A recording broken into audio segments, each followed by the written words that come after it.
sampaikan yang poin-poin penting ya. Nanti ada pertanyaan dari teman-teman mahasiswa yang menanyakan berkaitan dengan poin-poin yang disampaikan ya. Jadi semuanya nanti menyampaikan presentasi ya. Sudah siap semua ya?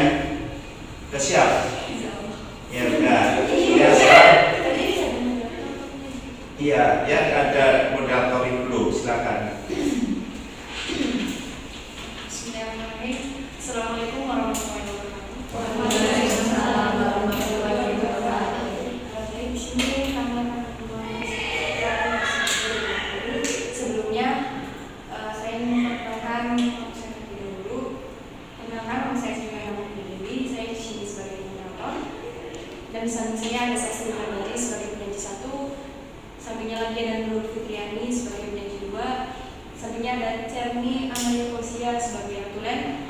Dan samping saya lagi ada Tumawan sebagai penyanyi 3. Baik, untuk presentasi pertama akan dijelaskan oleh Mbak Sastri dari siapa?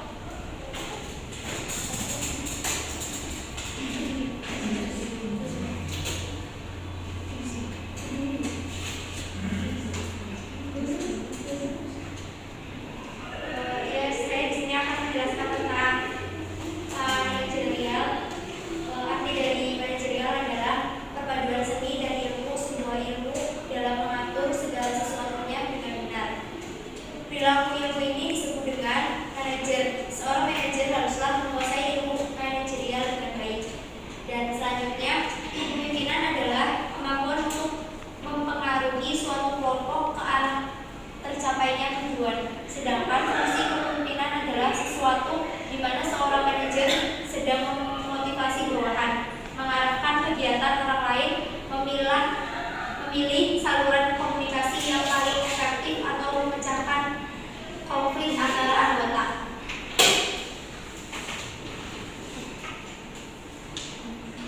Selanjutnya, definisi dan deskripsi kepemimpinan. Definisi kepemimpinan menekankan kontrol dan sentralisasi kekuasaan dengan tema umum tentang dominasi. Contohnya, di konferensi tentang kepemimpinan pada tahun 1927, kepemimpinan didefinisikan sebagai kemampuan untuk menekankan hasrat pemimpin terhadap orang yang dipimpin dan mendorong kepatuhan, penghargaan, loyalitas, dan kerjasama. Selanjutnya, krisis keteladanan. Krisis terbesar dunia saat ini adalah krisis keteladanan. Beberapa permasalahan atau krisis di beberapa sektor yang melanda dunia ini, salah satunya diakibatkan oleh ketiadaan fungsi kepemimpinan yang menghadirkan keteladanan. Dengan tiadanya keteladanan, maka kepemimpinan yang visioner, kompeten, dan berintegritas juga tidak dapat dihadirkan. Realitas yang merebak saat ini sebagai bagian dari permasalahan krisis keteladanan. Yang pertama, merebaknya korupsi yang dilakukan oleh para pemimpin atau pejabat mulai dari atas sampai bawah. Yang kedua, permasalahan-permasalahan di berbagai bidang termasuk bidang-bidang yang berkaitan dengan hajat hidup orang banyak.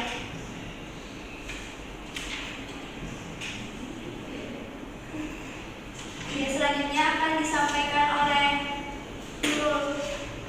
Oke, saya lanjut dari presentasinya. Dan di sini saya akan menjelaskan mulai dari definisi dan komponen. Komponen fenomena kepemimpinan. Yang pertama yaitu kepemimpinan adalah proses. Yang kedua, kepemimpinan melibatkan pengaruh. Yang ketiga, kepemimpinan terjadi di dalam kelompok. Dan yang keempat, kepemimpinan melibatkan tujuan yang sama.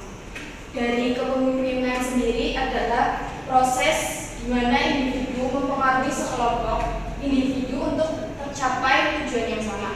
Deskripsi kepemimpinan menurut sifat, yaitu kepemimpinan menurut sifat adalah sudut pandang sifat membuat konsep kepemimpinan sebagai materi atau kemampuan materi yang dimiliki dalam tingkatan berbeda oleh orang yang berbeda. Menyatakan bahwa sifat ada di dalam orang tertentu dan membatasi kepemimpinan hanya berbagai mereka yang dipercayai memiliki kepercayaan yang khusus. Dari jenis kepemimpinan dari sudut pandang proses, yaitu kepemimpinan adalah suatu fenomena yang terletak dalam konteks tentang interaksi antara pemimpin dan pengikut serta membuat kepemimpinan dapat dimiliki oleh semua orang. Dari kepemimpinan dan kekuasaan ada 5 dasar kekuasaan. Yang pertama yaitu kekuasaan rujukan. Dari kekuasaan rujukan berdasarkan identifikasi pengikut, rasa suka kepada pemimpin. Contohnya seorang guru yang dipuja oleh siswanya memiliki kekuasaan rujukan. Dan kekuasaan yang kedua yaitu kekuasaan pakar berdasarkan pada persepsi pengikut tentang kepercayaan kepemimpinan seorang pemandu. Contohnya seorang pemandu wisata yang memiliki pengetahuan tentang negara asing memiliki kekuasaan pakar. Yang ketiga kekuasaan sah, di mana dikaitkan dengan status yang dimiliki atau otoritas jabatan resmi. Seorang hakim yang memimpin sidang di dalam ruangan sidang memiliki kekuasaan yang sah. Dan yang keempat kekuasaan imbalan, dihasilkan dari kapasitas yang dimiliki oleh orang lain untuk memberikan imbalan kepada orang lain. Seorang yang memberi imbalan kepada karyawan yang telah bekerja keras memiliki kekuasaan imbalan. Dan yang kelima atau yang terakhir kekuasaan yang memaksa, di mana dihasilkan dari kapasitas untuk memberikan hukuman kepada orang lain. Seseorang pelatih yang menghukum pemainnya dengan tidak bermain karena terlambat latihan menggunakan kekuasaan yang memaksa. Dari contoh kepemimpinan manajemen yaitu suatu organisasi yang memiliki manajemen yang kuat tanpa kepemimpinan hasilnya bisa bersifat birokratis dan menghambat. Sebaiknya bila organisasi memiliki kepemimpinan yang kuat tanpa manajemen, hasilnya bisa berupa perubahan yang keliru atau tidak bermakna. Manajemen menghasilkan keteraturan dan konsistensi. Dan yang pertama yaitu perencanaan dan anggaran, di mana perencanaan dan anggaran itu membuat rencana, menetapkan jadwal kerja, mengalokasikan sumber daya, dan pengorganisasian dan penerapan staf, di mana mencakup tentang menyediakan struktur, membuat penetapan kerja, membuat peraturan dan prosedur, dan mengontrol dan memecahkan masalah. Yang pertama mengembangkan insentif, membuat solusi yang kreatif, melakukan tindakan perbaikan. Dan kepemimpinan menghasilkan perubahan dan pergerakan. Yang pertama yaitu menekankan arah. Yang pertama menciptakan visi, menjelaskan gambaran besar dan menetapkan strategi. Menyatukan orang-orang. Yang pertama mengomunikasikan tujuan, mencari komitmen dan membangun tim yang koalisi. Yang ketiga memotivasi dan memberi inspirasi.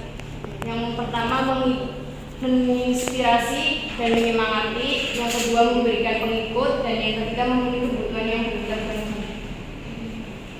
Dari pengertian manajer adalah seorang yang melakukan segala sesuatu dengan benar, sementara pemimpin adalah orang yang melakukan hal yang benar.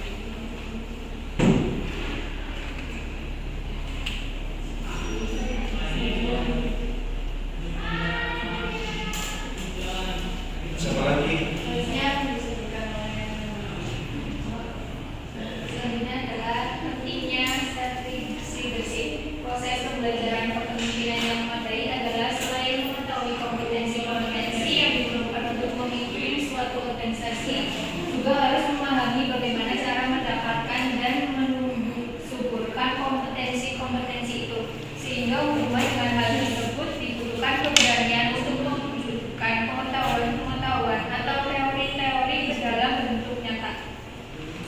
Dan keberanian hanya bisa datang datang dengan tingkat kesadaran seseorang, yang untuk mencapainya seseorang tersebut harus dapat memahami dan mengalami tingkat kesadaran yang mendalam dan tingkat identitas diri yang lebih tinggi sebagai prasyarat bagi pengembangan kompetensi dalam memimpin orang lain.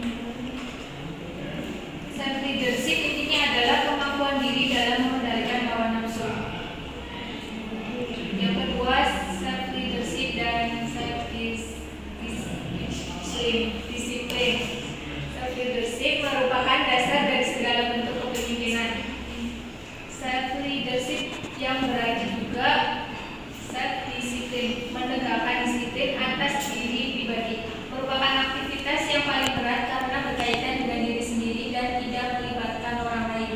Yang ketiga, hubungan self leadership dan organizational leadership. Memimpin diri sendiri berarti mengembangkan kemampuan dan proses untuk mengalami tingkat pengenalan diri yang lebih tinggi, melebihi tingkat ego reflektif.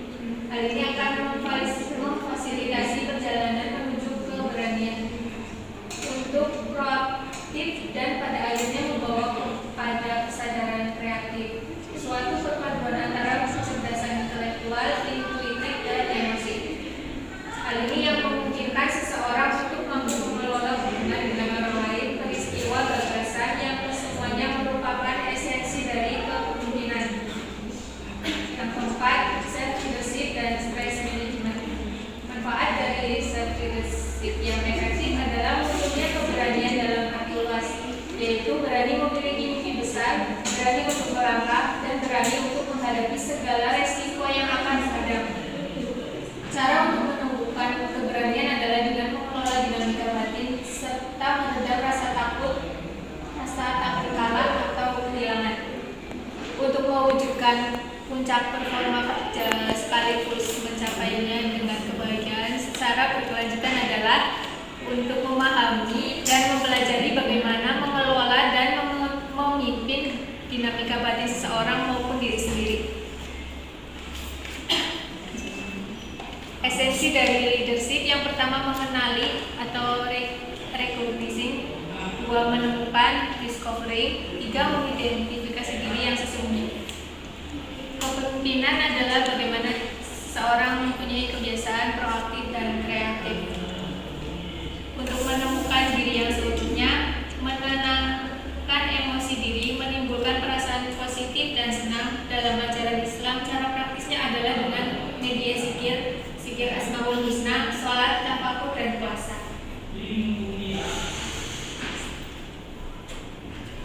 Yang selanjutnya akan dibacakan oleh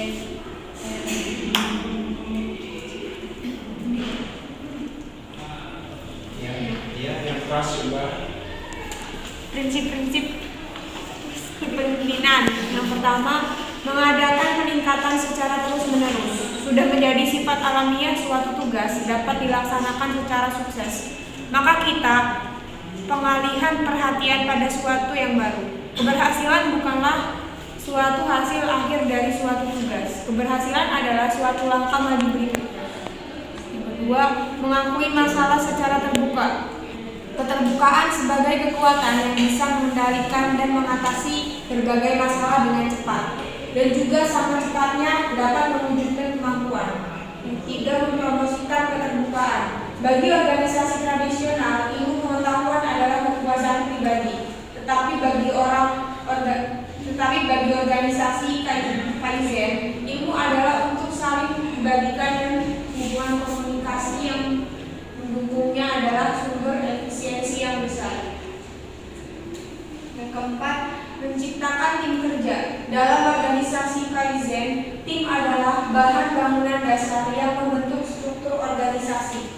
Masing-masing karyawan secara individual memberikan sumbangan berupa reputasi akan efisiensi presentasi kerja dan peningkatannya. Yang kelima, memberikan proses hubungan kerja yang benar. Dalam organisasi Kaizen, tidak menyukai hubungan yang saling bermusuhan dan penuh kontroversi yang terjadi dalam perusahaan secara murni berpusat pada hal-hal yang memiliki kultur yang saling menyalahkan. Yang terakhir, mengembangkan disiplin pribadi. Disiplin di tempat kerja merupakan sifat alamiah suasana harmonis dengan rekan sekerja di dalam tim dan prinsip-prinsip utama perusahaan, sehingga sifat-sifat individual yang penting bisa tetap terjaga. Kriteria seorang pemimpin. Yang pertama, pengaruh seorang pemimpin adalah seorang yang memiliki orang-orang yang mendukungnya, yang turut membesarkan nama sang pemimpin. Pengaruh itu menjadikan sang pemimpin diikuti dan membuat orang lain tunduk kepada apa yang dikatakan sang pemimpin. Yang kedua, kekuasaan atau power. Seorang pemimpin umumnya diikuti oleh orang lain karena ia memiliki kekuasaan yang membuat orang lain menghargai keberadaannya. Yang ketiga, wewenang. Wewenang di sini dapat diartikan sebagai hak yang diberikan kepada pemimpin untuk menetapkan sebuah keputusan dalam melaksanakan suatu hal atau kebijakan. Yang keempat, pengikut.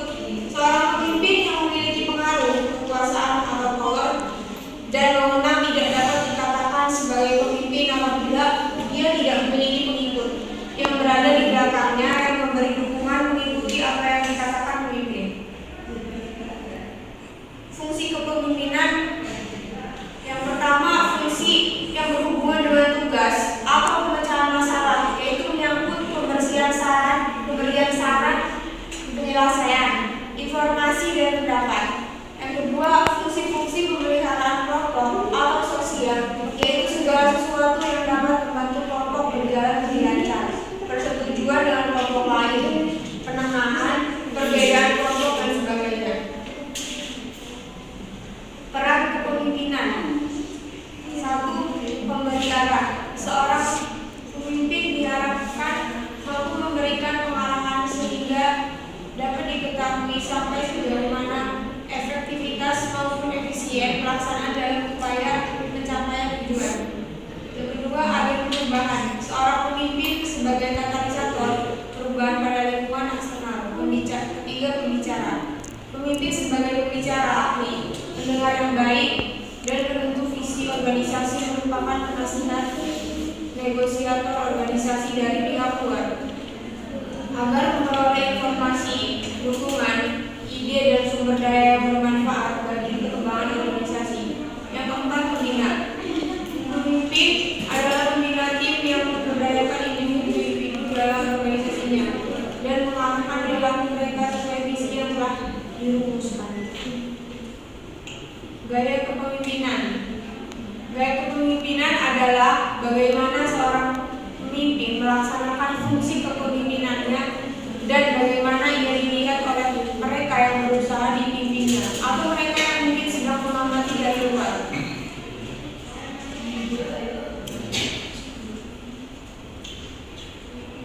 Tampil bolon adalah perilaku dan strategi sebagai hasil kombinasi dari falsafah, keterampilan, sifat, sikap yang sering diterapkan seorang pemimpin ketika ia mencoba mempengaruhi kinerja bawahannya. Gaya kepemimpinan di atas dapat disimpulkan bahwa kepemimpinan adalah kemampuan seseorang dalam mengarahkan, mempengaruhi, mendorong dan mengendalikan orang lain atau bawahan untuk bisa melakukan sesuatu pekerjaan atas kesadarannya dan sukarela dalam mencapai suatu tujuan tertentu. Ya, semuanya sudah menyampaikan presentasinya. Ya, tinggal kesimpulan saja ini kan masih banyak ya. Jika kalau disampaikan semuanya mungkin tidak cukup waktunya karena perlu adanya diskusi ya. Itu penting sekali diskusi. Ya, silakan diteruskan untuk yang belum menyampaikan. Barangkali ada kesimpulannya itu apa? Sampaikan di situ di PPT-nya. Untuk kesimpulan materi yang sudah disampaikan, yaitu teori-teori kepemimpinan hadir mengisi perkembangan kemajuan di bidang akademik dalam mengupas habis persoalan-persoalan kepemimpinan, baik di sisi keberhasilan maupun kegagalan. Penerapan pendekatan kepemimpinan akan lebih efektif apabila seorang pemimpin mampu menempati situasi dan kemampuan adaptasi secara berkesinambungan. Mungkin itu saja kesimpulan dari presentasi kali ini. Ya, Ya, ini dari diskusi ini ya, barangkali tadi kan udah dengar semua ya, mungkin kurang lengkap nanti bisa dilihat per slide-nya. Masing-masing silakan ditawarkan untuk ditanyakan. Ya, barangkali banyak yang kurang jelas. Ya, baik, dari kelompok kami mungkin itu saja dari kelompok kami. Barangkali dari audiens yang ada yang ingin bertanya, silakan. Perkenalkan, nama saya Meli Fitriani. Saya dari kelompok 2. Siapa Mbak? Siapa namanya? Pak Meli ya. Saya dari kelompok 2 ingin menanyakan, dalam sebuah organisasi itu perlu adanya manajemen yang kuat. Itu bagaimana caranya suatu organisasi itu memiliki suatu manajemen yang kuat agar suatu organisasi itu bisa berdiri kokoh? Terima kasih. Selanjutnya, perkenalkan, nama saya Ika Suprantini dari kelompok 2. Saya ingin menanyakan, dari yang disampaikan Mbak Nurul, slide Mbak Nurul ada yang membuat rencana, menetapkan jadwal, mengalokasikan sumber daya. Itu prosesnya gimana? Kan belum dijelaskan, cuma judulnya doang. Terus berkaitan apa enggak? Jika berkaitan, tolong dijelaskan dari ketiga itu. Saya persilakan selanjutnya. Untuk pertanyaan nanti kami dulu, kita jawab pertanyaannya. Izin bertanya. Perkenalkan, nama saya Ina Rosenianti dari kelompok 3. Saya ingin menanyakan, dalam jalannya sebuah organisasi, apakah perlu pendekatan secara emosional dan materialistik?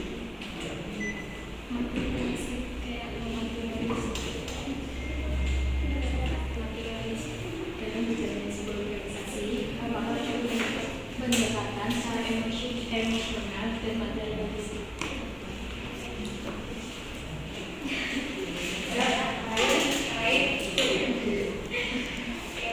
Masih ini belum bertanya. Harus bertanya semua. Ya, izin bertanya. Ya, oh iya, tambahan ini pertanyaan keempat ya. Perkenalkan, nama saya Asistensi. Saya ingin bertanya, bagaimana cara seorang pemimpin agar dapat menggerakkan karyawannya untuk dapat bekerja sesuai dengan tupoksinya? Ya, satu lagi. Mau bertanya apa, Mbak? Perkenalkan, nama saya Laila Putri dari kelompok 3 ingin bertanya, dari seorang pemimpin apakah sifat egois harus dihilangkan atau tidak, jelaskan. Jadi gini, ya sebelum menjawab semua tadi yang ditanyakan, ini ada beberapa masukan yang harus saya sampaikan, terutama dalam menyampaikan presentasi. Kelompok itu dalam menyampaikan presentasi itu memang harus benar-benar siap. Jangan menunggu hanya membaca saja. Dalam menyampaikan presentasi itu penting sekali ya, dikuasai materi, bahannya dikuasai. Sehingga apa? Bila perlu menyampaikan materi itu tidak harus membaca. Yang namanya PPT itu hanya sebagai rambu-rambu saja. Ya, bukan semuanya itu kita baca di PPT seperti itu ya, akhirnya teks kita pindah, copy paste dari yang satu ke yang lain, kemudian kita pindah, kita baca. Ya, itu penting sekali. Jadi dalam menyampaikan itu PPT paling tidak materi itu harus dikuasai. Kemudian yang kedua ini adalah berkaitan dengan kesiapan kelompok. Kelompok harus benar-benar siap. Diskusikan. Nah, ini adalah materi yang memang kita harus kuasai.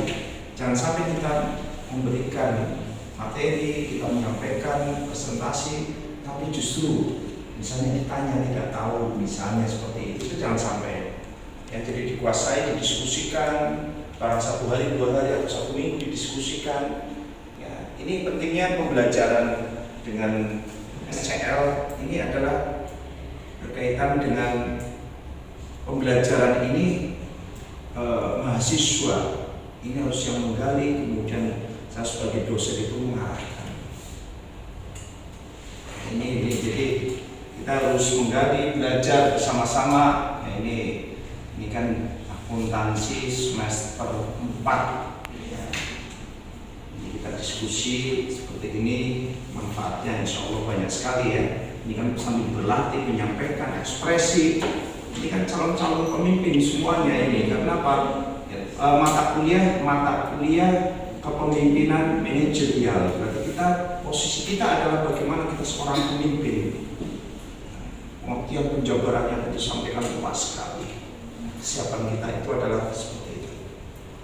Ya, jadi sebelum menjawab, ini penting sekali untuk masukan karena ini sifatnya ini kan lagi pembelajaran bersama ya. Ini adalah forum diskusi untuk menjawab apa sih sebenarnya kepemimpinan manajerial, bagaimana seorang pemimpin. Ada banyak pertanyaan di sini, ya, terutama bagaimana organisasi atau lembaga atau institusi itu supaya kuat. Langkahnya seperti apa? Apa pemimpin dengan pemimpin arogan? Misalnya, apa pemimpin dengan pendekatan, tadi ada pendekatan emosional atau pendekatan materialistis atau seperti apa? Nah ini banyak pertanyaan seperti itu harus kita jawab dan nanti mungkin dari jawaban itu harus ada bukti-bukti empiris. Apa pertanyaan dari yang tadi disampaikan oleh seluruh teman-teman mahasiswa tadi yang menyampaikan itu nanti dijawab nanti minggu depan ya, dijawabnya minggu depan, tapi itu harus dikaji dengan dasar-dasar pembuktian baik secara empiris maupun secara teoritis ya. Nah kita udah mengkaji jurnal, kita cari jurnalnya seperti apa seorang pemimpin sebagaimana tadi yang dipertanyakan seperti itu ya, itu akan lebih ilmiah. Kalau seperti ini nyari dan sebagainya ya, nanti waktunya habis untuk diskusi. Jadi ini nanti menyampaikan presentasi di kelompok berikutnya, kemudian nanti bertanya, kemudian pertanyaan itu nanti dijawab nanti minggu depan. Itu ya, jadi kalau dijawab sekarang ya apa menjawabnya ya seadanya itu ya tanpa tanda. Penting ya pertanyaan 5 pertanyaan ini harus dijawab semua minggu depan dengan jawaban sesuai dengan teoritis dan empiris ya, nyata di lapangan dan secara ilmu pengetahuan, yaitu dengan teori-teori yang disampaikan oleh para pakar.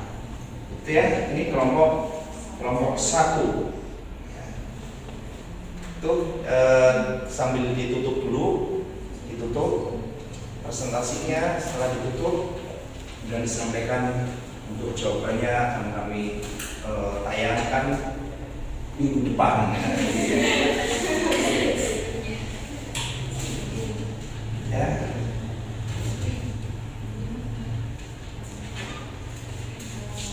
Baik, mungkin selanjutnya presentasi dari kami.